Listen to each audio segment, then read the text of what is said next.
Hello students, welcome back to another video. तो हमने new batch 2026-27 की क्लासेस स्टार्ट कर दी है हर एक सेमेस्टर के लिए, हर एक सब्जेक्ट की। तो जो भी बच्चे न्यू बैच 2026-27 पे बीए 5th सेमेस्टर में हैं और सोशियोलॉजी को पढ़ रहे हैं, तो आज की वीडियो में हम सोशियोलॉजी के पेपर नंबर 1 का यूनिट नंबर 1 स्टार्ट करने वाले हैं और एक सीक्वेंस में हम हर एक यूनिट को कंप्लीट करा रहे हैं और साथ ही साथ हम प्लेलिस्ट बना देते हैं और उसमें सारी वीडियोस ऐड कर देते हैं ताकि आपको प्लेलिस्ट से ही चेक करके पढ़ने में आसानी हो जाए। तो आप कोई भी सब्जेक्ट पढ़ते हो उसके लिए भी विजिट कीजिएगा, दोस्तों के साथ शेयर करना मत भूलिएगा। पहली बार आए हैं चैनल पर तो सब्सक्राइब जरूर कीजिएगा क्योंकि ये बीए के लिए बेस्ट चैनल है। चलिए बात करते हैं बीए 5th सेमेस्टर सोशियोलॉजी के पेपर 1 की। देखिए सिलेबस में डिस्कस कर चुकी हूँ पेपर 1 एंड पेपर 2 दोनों, क्योंकि बीए के 3rd ईयर के 5th सेमेस्टर और 6th सेमेस्टर में आपके हर एक सब्जेक्ट का 2 पेपर होता है। तो पेपर 1 में आपको पढ़ना है परंपरागत समाजशास्त्रीय चिंतन। अगर आप लोगों ने सिलेबस नहीं देखा है तो प्लीज चैनल पर विजिट करके देख लीजिएगा, क्योंकि सिलेबस जानेंगे तभी एक सिस्टमेटिक वे में पढ़ाई कर सकते हैं अच्छे तरीके से। तो यूनिट नंबर 1 में आपको देखिए क्या पढ़ना है। यूनिट नंबर 1 में आपको ये पढ़ना है समाजशास्त्र का उद्भव कैसे हुआ और बौद्धिक स्रोत के बारे में पढ़ना है, जैसे कि प्रबोधन के बारे में, दर्शन शास्त्र का इतिहास, राजनीतिक इतिहास, सामाजिक और राजनीतिक सुधार आंदोलन और फ्रांस की क्रांति और औद्योगिक क्रांति। ये सारे टॉपिक आपको यूनिट नंबर 1 के अंदर पढ़ना है। देखिए सबसे पहले तो आपको ये जानना है कि समाजशास्त्र का उद्भव कैसे हुआ, यानी समाजशास्त्र विकसित किस तरीके से हुआ, ये एक एज अ सब्जेक्ट कैसे आया। तो ये बात तो आप ये 1st सेमेस्टर में थे तभी मैं आप लोगों को बता चुकी हूँ कि समाजशास्त्र को एज अ सब्जेक्ट लाने का काम ऑगस्ट काम्टे ने किया था, जो फ्रांस के विद्वान थे। तो समाजशास्त्र का उद्भव पढ़ने से पहले हम ये जानेंगे समाजशास्त्र होता क्या है, समाजशास्त्र की परिभाषा क्या है। तो हम यहाँ से शुरुआत करेंगे और सारी चीजें डिटेल में पढ़ेंगे। देखिए जो फ्रांस की क्रांति हुई थी या जो औद्योगिक क्रांति हुई थी इंग्लैंड की, उसका समाजशास्त्र के उद्भव में बहुत ही ज्यादा हाथ है। मतलब इन दोनों ने अपना बहुत ही ज्यादा योगदान दिया है सोशियोलॉजी के उद्भव पर। तो सारी चीजें आज हम समझ कर पढ़ेंगे जो आपके एग्जाम के लिए वेरी वेरी इंपॉर्टेंट है। तो देखिए जो समाजशास्त्र है वो समाज का विज्ञान है, यानी समाज का क्रमबद्ध अध्ययन करने वाला विज्ञान है। समाज जो है सामाजिक संबंधों का जाल है, क्योंकि यहाँ आप सामाजिक संबंधों का अध्ययन करते हैं जिनमें मानव व्यवहार और सामाजिक क्रियाओं का पूरा अध्ययन किया जाता है कि मनुष्य किस तरीके से रहता है, किस तरीके की मनुष्य की नातेदारी है, रिश्तेदारी है, मनुष्य का पूरा व्यवहार, पूरी क्रियाएं, अंतःक्रियाएं कैसी हैं, उन सभी का अध्ययन समाजशास्त्र के अंदर किया जाता है। और ये जो अध्ययन होता है क्रमबद्ध रूप में किया जाता है, व्यवस्थित ढंग से किया जाता है। क्रमबद्ध का मतलब होता है एक सीक्वेंस में और व्यवस्थित ढंग का मतलब एक सिस्टमेटिक वे में। तो इसका अध्ययन एक क्रमबद्ध रूप में किया जाता है, व्यवस्थित रूप में किया जाता है, इसी कारण इसको विज्ञान कहा जाता है। तो जब भी क्रमबद्ध या व्यवस्थित ढंग से किसी चीज में अध्ययन होगा तो उसे क्या कहा जाएगा, विज्ञान यानी साइंस।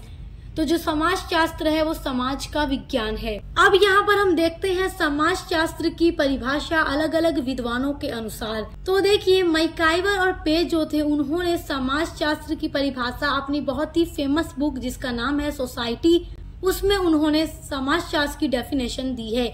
मैकाइवर और पेज लिखते हैं कि जो समाजशास्त्र है सामाजिक संबंधों के विषय में अध्ययन करता है। समाज का जो पूरा संबंध है उसका पूरा अध्ययन करता है कौन, समाजशास्त्र। संबंधों के इसी जाल को समाज कहते हैं। ये कौन कह रहा है, मैकाइवर और पेज कह रहे हैं। देखिए आप लोग बीए के 3rd ईयर में आ चुके हैं, 5th सेमेस्टर में आ चुके हैं और समाजशास्त्र क्या होता है ये आप बीए 1st सेमेस्टर से 2nd, 3rd, 4th सेमेस्टर तक सारी चीजें पढ़ चुके हैं। तो इसलिए समाजशास्त्र के अर्थ को और परिभाषा को याद रखना आपके लिए कोई मुश्किल चीज नहीं है, क्योंकि बीए के 2 सालों में तो ये चीजें आपको अच्छे से याद हो ही गई होंगी। अब देखिए वार्ड महोदय ने थोड़े ही शब्दों में समाजशास्त्र की बहुत ही छोटी सी डेफिनेशन दी है। तो वार्ड के अनुसार है कि जो समाजशास्त्र है वो समाज का विज्ञान है। एकदम छोटी सी डेफिनेशन है तो आपके लिए याद करना तो बहुत ही आसान है। मैं तो कह रही हूँ आपको याद हो गया होगा, है ना। ये तो याद हो गया। नाम याद रखना बच्चों के लिए थोड़ा मुश्किल होता है कि किस विद्वान की ये डेफिनेशन थी। तो वार्ड, ठीक है, नाम देख लीजिए वार्ड। अगली डेफिनेशन है ऑगबर्न के अनुसार। ये लिखते हैं कि समाज के बारे में जानकारी प्राप्त करने वाली शाखा का नाम ही क्या है, समाज शास्त्र है।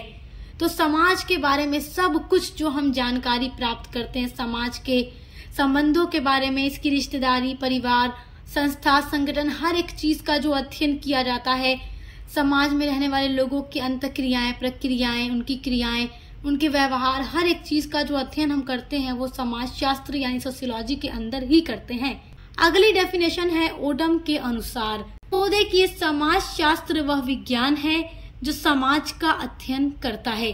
चलिए देखिए, आपका अगला टॉपिक है समाजशास्त्र एक विषय के रूप में यानी एज अ सब्जेक्ट ये कैसे पढ़ा जाने लगा।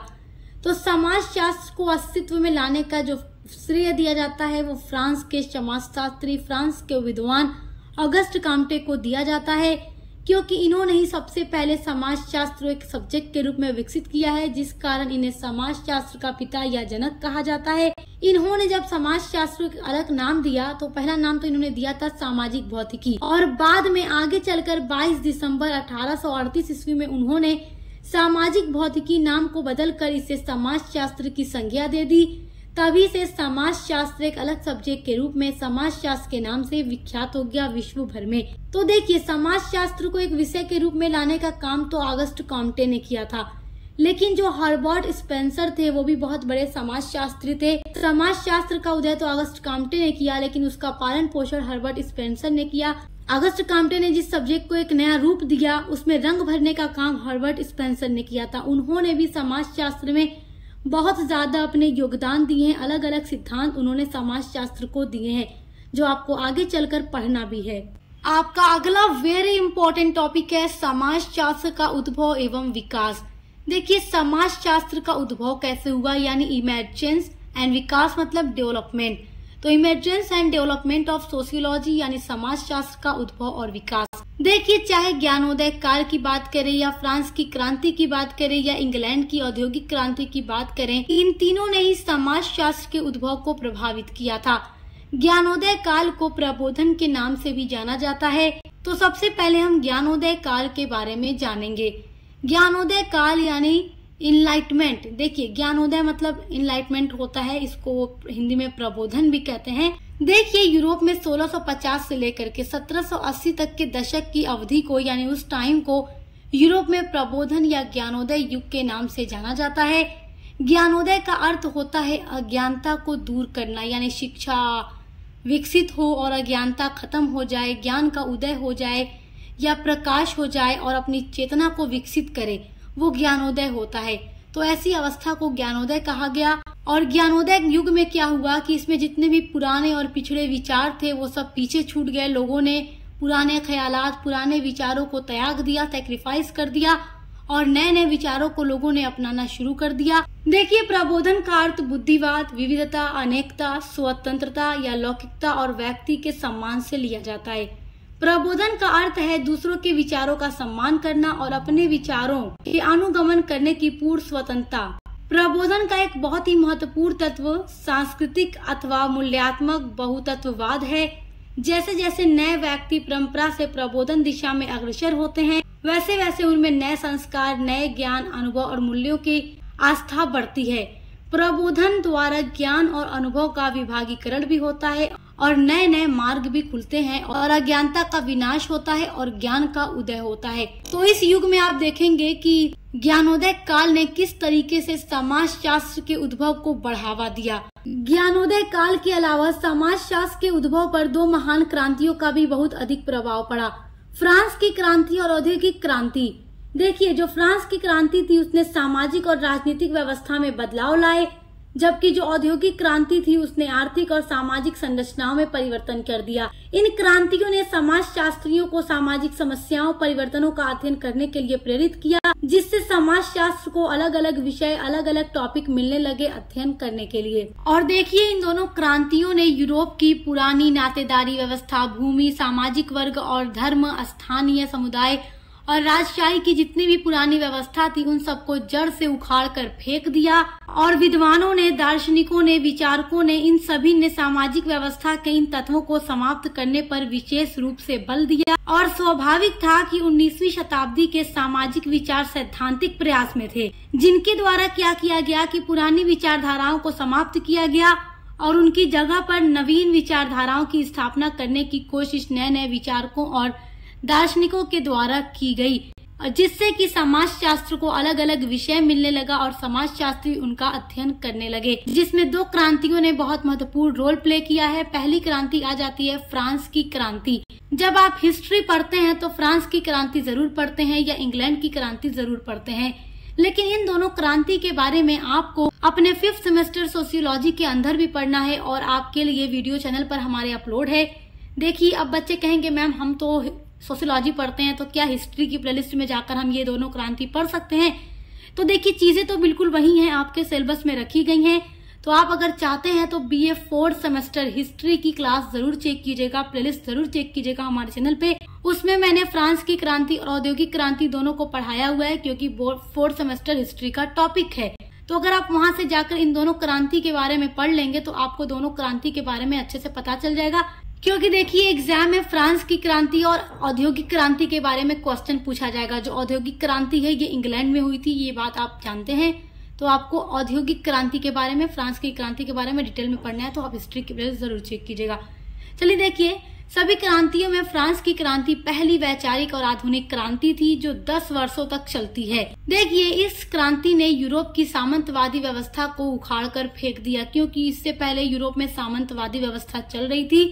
लेकिन जब फ्रांस की क्रांति होती है तो सामंतवाद को खत्म किया जाता है और समानता, स्वतंत्रता और बंधुत्व के विचारों को बढ़ावा दिया जाता है। इसने सामाजिक और राजनीतिक संरचनाओं में गहरे परिवर्तन किए, जिससे कि क्या हुआ, समाजशास्त्रियों को सामाजिक असमानता, शक्ति और राजनीतिक व्यवस्था का अध्ययन करने के लिए प्रेरित किया। और आप समाजशास्त्र में ये अलग अलग टॉपिक देखते भी हैं जिस पर समाजशास्त्री ने अध्ययन किया, जिससे समाजशास्त्र का उद्भव और तेजी से हुआ। अब बात करते हैं औद्योगिक क्रांति की, जिसको इंग्लिश में इंडस्ट्रियल रिवॉल्यूशन कहा जाता है, जो 18वीं शताब्दी में इंग्लैंड में संपन्न हुई थी और 19वीं शताब्दी तक चलती है। तो औद्योगिक क्रांति ने उत्पादन के तरीकों में क्रांतिकारी परिवर्तन ला दिए, क्योंकि जो चीजें अभी तक हाथों से की जा रही थी उनका स्थान मशीनों ने ले लिया। पहले हाथों से ही कपड़े बनाए जाते थे, कपड़े सिले जाते थे, बुने जाते थे, उन पर कढ़ाई, पेंटिंग सब कुछ हाथों से किया जाता था। लेकिन जब 18वीं शताब्दी में इंग्लैंड में औद्योगिक क्रांति संपन्न होती है तो उसके बाद जितने भी काम हाथों की मदद से किए जा रहे थे उनकी जगह बड़ी बड़ी मशीनों का आविष्कार हुआ। सूत काटने की मशीन, धागे बनाने की मशीन, वस्तुओं का उत्पादन करने की मशीन, कपड़े बनाने की मशीन, सभी प्रकार के अलग अलग उद्योग धंधे स्थापित किए गए, जिससे कि उत्पादन के तरीके में लगातार परिवर्तन आता चला गया, जिससे शहरों का विकास हुआ और नए नए सामाजिक वर्ग उभरे। जब औद्योगिक क्रांति होती है तो उससे पूंजीवाद की स्थापना होती है, यानी पूंजीपति जो थे अमीर से अमीर होते चले गए और एक नए वर्ग, मध्यम वर्ग का उदय हुआ और इसमें गरीबों का शोषण होने लगा और अमीर अमीर होते गए, गरीब गरीब होते गए। और काम करने की जो स्थिति थी उसमें भी काफी ज्यादा बदलाव आया, क्योंकि जो हाथ से एक वस्तु बनाई जाती थी तो मशीनों की सहायता से एक बार में कई कई वस्तुओं का निर्माण किया जाने लगा। तो जब औद्योगिक क्रांति होती है तो इसने समाजशास्त्रियों को शहरीकरण, वर्ग संघर्ष, औद्योगिक समाज के अध्ययन के लिए प्रेरित किया। अब समाजशास्त्रियों को नया विषय समाजशास्त्र के लिए मिलने लगा, जैसे कि जो शहरीकरण हुआ, शहरों का विकास हुआ, नगरीकरण हुआ, एक वो विषय मिलने लगा। उसके अलावा वर्ग संघर्ष की बात करें तो कार्ल मार्क्स जो थे उन्होंने वर्ग संघर्ष के लिए कई सारे अपने सिद्धांत दिए हैं और ये गरीबों के शोषण के विरुद्ध आवाज उठाते थे। ये पूंजीवादी अर्थव्यवस्था को समाप्त करने की बात करते थे, क्योंकि पूंजीवाद में गरीबों का शोषण अत्यधिक होता था। तो इस तरीके से समाजशास्त्रियों को अपने समाजशास्त्र सब्जेक्ट के अंदर कई सारे विषय अध्ययन करने के लिए मिलने लगे। तो इस तरीके से इन अलग अलग क्रांतियों ने भी समाजशास्त्र के उद्भव में काफी ज्यादा योगदान दिया है। तो आई होप आप इनके बारे में बहुत अच्छे से समझ गए होंगे। इसी तरीके से एक सीक्वेंस में क्लासेस आ रही हैं, प्लेलिस्ट आपको मैं दे दूंगी इसी वीडियो के डिस्क्रिप्शन बॉक्स में, जिसमें आपको पूरी वीडियोस डिटेल में मिल जाएगी 1 से लेकर 8 तक की अपने सोशियोलॉजी की। तो उसको चेक करके आप अच्छे से पढ़ाई कर लीजिएगा। अब मिलते हैं अगली वीडियो के साथ।